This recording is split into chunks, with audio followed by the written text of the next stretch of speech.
Welcome to FPTV New Releases. Where today I'm joined by Garth Ennis. How you doing, Garth? Hey, how's it going, Andrew?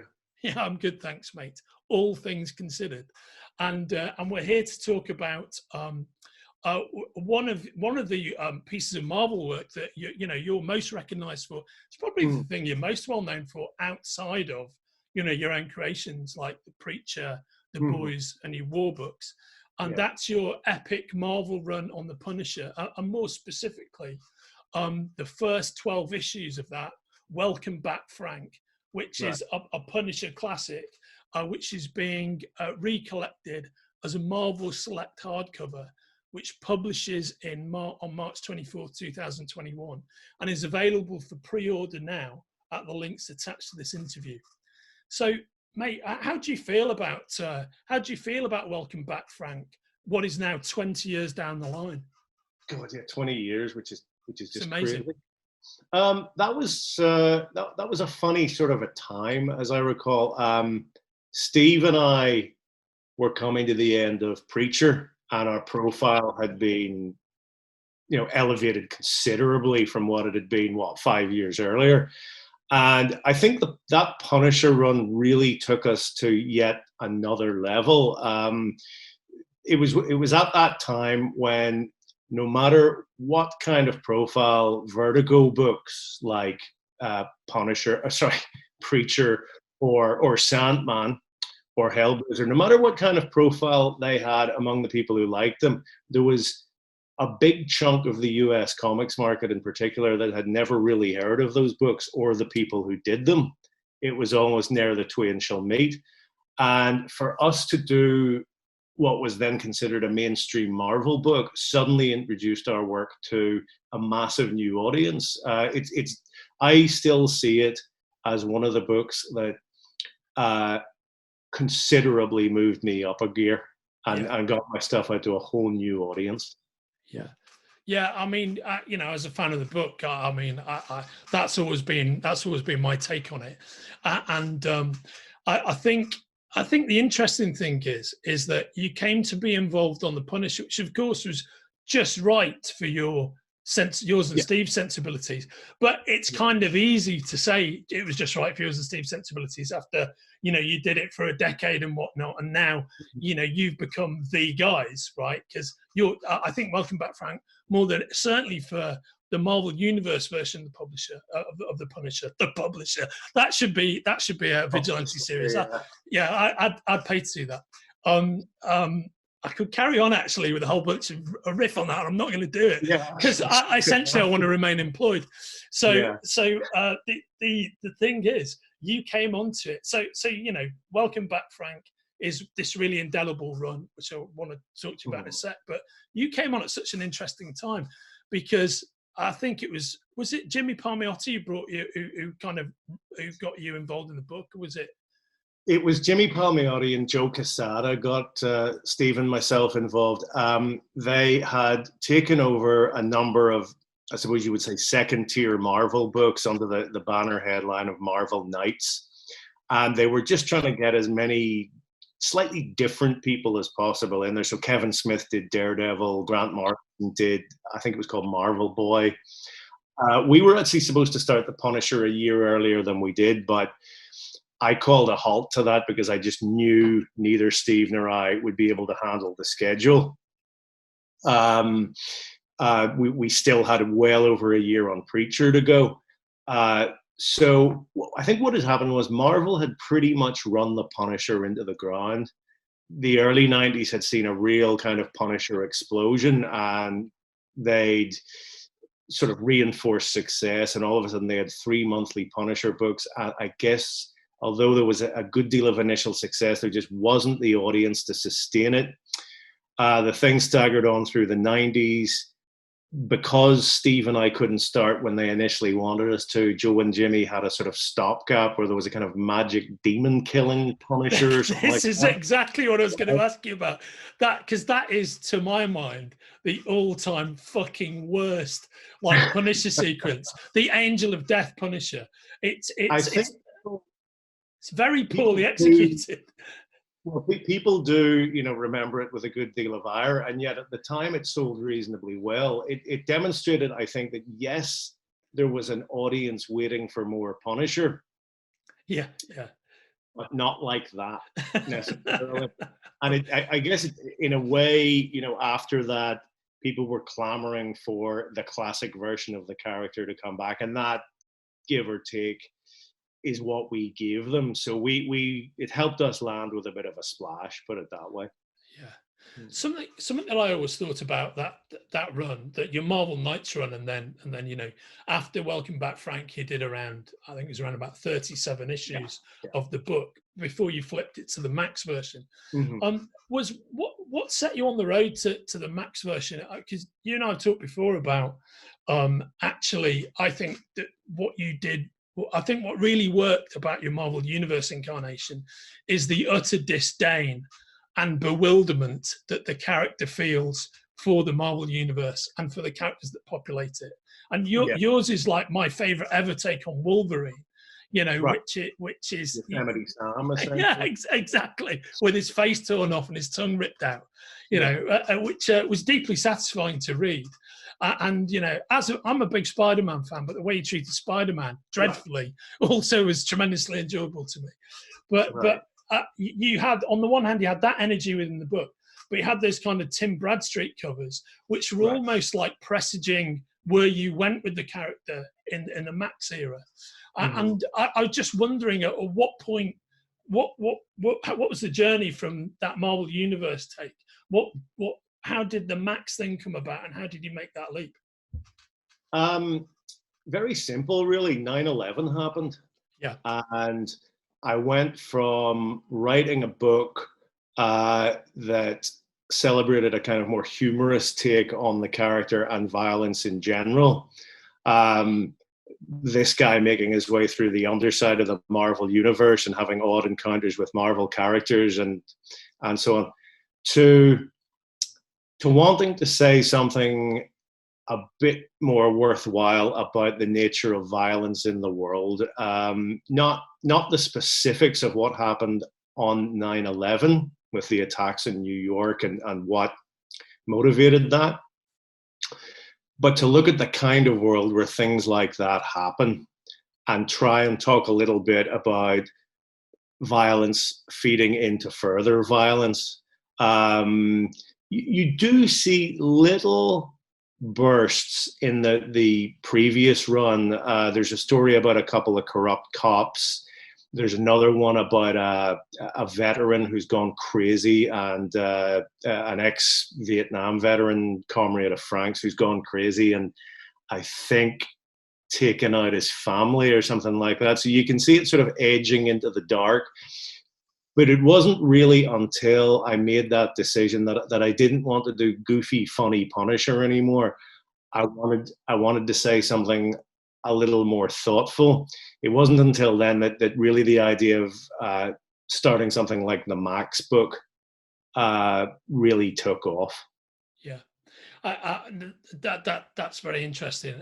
And to pivot back to Welcome Back Frank, when you look at it now, again 20 years later, written before 9/11, which is amazing. How does it feel because you've probably created, insofar as any kind of art or creation can be definitive, you've really created with Steve like the kind of definitive version of the Marvel Universe publisher, and you've completely identified yourself with the Max version, and it's almost as if the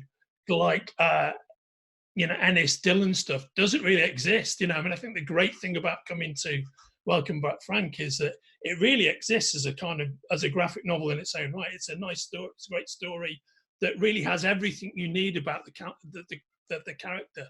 How does that feel looking back on that now? I think there was good material done before Welcome Back Frank. Chuck Dixon in particular did a nice run with John Romita Jr. I think the problem with the Punisher has always been that Marvel have never been quite sure what to do with him. Essentially, they've got a very dark noir crime book about a 70s film and TV inspired character. stuck in their weird multicolored superhero universe. Yeah. And it's a bad fit. On the other hand, the character is a success. He has a fan base, so he's not going to just go away. And so when we came along, it wasn't, partly because of what I was saying earlier about how they'd run the character into the ground, it wasn't hard to have that kind of impact. People wanted that character. They wanted the Punisher the way they liked him. But what they didn't want was the thing to slide downhill again the way it had before. Every time you had writers like Mike Barron or Chuck Dixon who were able to do good solid crime and vigilante stories, eventually, presumably from pressure from Marvel, they would be forced to include superheroes in the mix. Yeah, right. You're going along, you've got this nice steady flow of crime stories, and then bloop, superhero appears, and you're like, what? Yeah. And the trouble, just to expand on this, the trouble with Frank in the Marvel Universe is that he can never really do anything that has any meaning. His method of operation is to kill people, kill criminals that he runs into. That's what he does. He takes them out. But he can't do that in the Marvel Universe because those characters are all registered trademarks. And they all have to come back one way or another. They even survive death because they have to be there. Their product. Nothing Frank does in that sense in the Marvel Universe will ever really have any meaning. And he's a bad fit to begin with again, all those multicolored characters, whereas he's just a guy in a trench coat with a pistol in it, hidden under it. This is one more reason, by the way, of course, that I ended up doing the Max book. It was just to get rid of all those trappings. But on the whole, you know, the take I had on the Punisher was always based very much not on what had gone before, but on the potential I saw in the character. The potential that came from his roots in 70s crime novels and TV and film.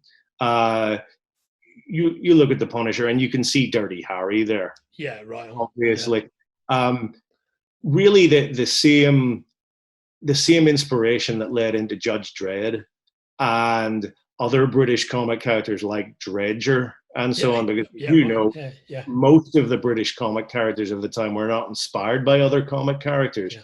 They were inspired by characters and ideas from other media. TV and film, yeah. Yeah, so the Punisher, unlike all the other Marvel characters, isn't just the same superhero, again, in a different colored costume. He's actually something unique. Trouble is that, as I say, Marvel are never quite sure what to do with him, and they won't let him be unique. And that's why you get Magic Punisher, Demon Killer. Yeah, right. Frankenstein Punisher or whatever, you know. It's like it. Let's try it, right? Let's try it. Maybe it'll work. Yeah. No, right on, mate. And I think that's why, you know, your entire run, out of which this was the tremendous beginning, is also indelible. And while what's good for you and, you know, for like Steve's family is the fact that you do get these great repackaged editions coming out. Mm-hmm. And if you want to really get pure Ennis Dillon Punisher, you need to follow the links attached to this interview, because this Welcome Back Frank edition, it's a beautiful edition of like a seminal set of stories for you guys. And finally, so my two closing questions here for you, mate, is of all the screen iterations of the Punisher, are there any that you're particularly fond of and like?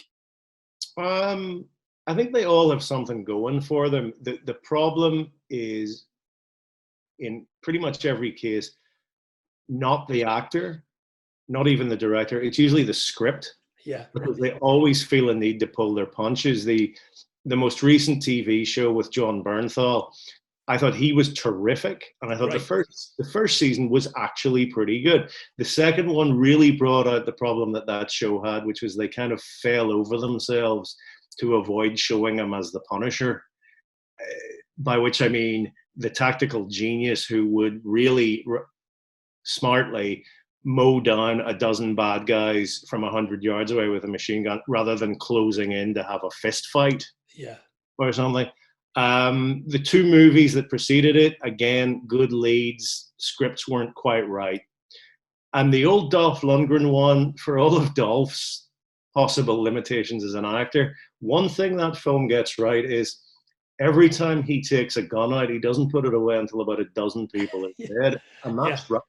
That's absolutely right. I couldn't agree more, mate. That film it's fucking violent. You know, when you watch it now, it's like, whoa, you know, they really stamped down on the accelerator. I agree about Bernthal. I thought he's fucking great casting. He's ideal. I mean, again, you know, season 2, they have to give him a surrogate family, which seems to be completely, you know, I couldn't agree more with what you're saying.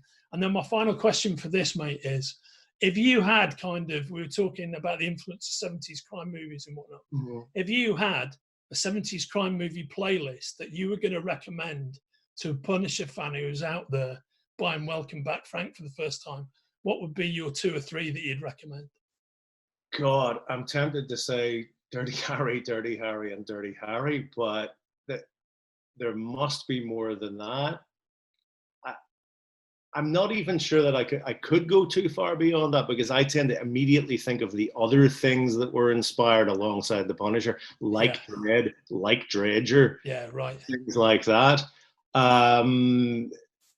Harry and maybe a couple of the better sequels, you might say. Yeah. Well, Magnum Force is a great film, I think. You know what I mean? Magnum Force, it's good until the end. Yeah, right, exactly. I agree. The Enforcer, not so much so. That's pretty. That's sort of the TV movie version, almost. Yeah. You know, and then something like horribly long, I think. Oh no, for sure, it is a TV movie, right, mate? Have you ever seen The Outfit? Yes, with Joe Don Baker, right? Yeah. And Val. Yeah, a long time ago. That's a good one. Yeah, I think that's got right more than anything else. That guy John Flynn made it, and he made Rolling Thunder, of course, which is another fucking great film. What he really gets right is, I think, terse male career criminal dialogue. The dialogue feels right. You know, there's almost no exposition.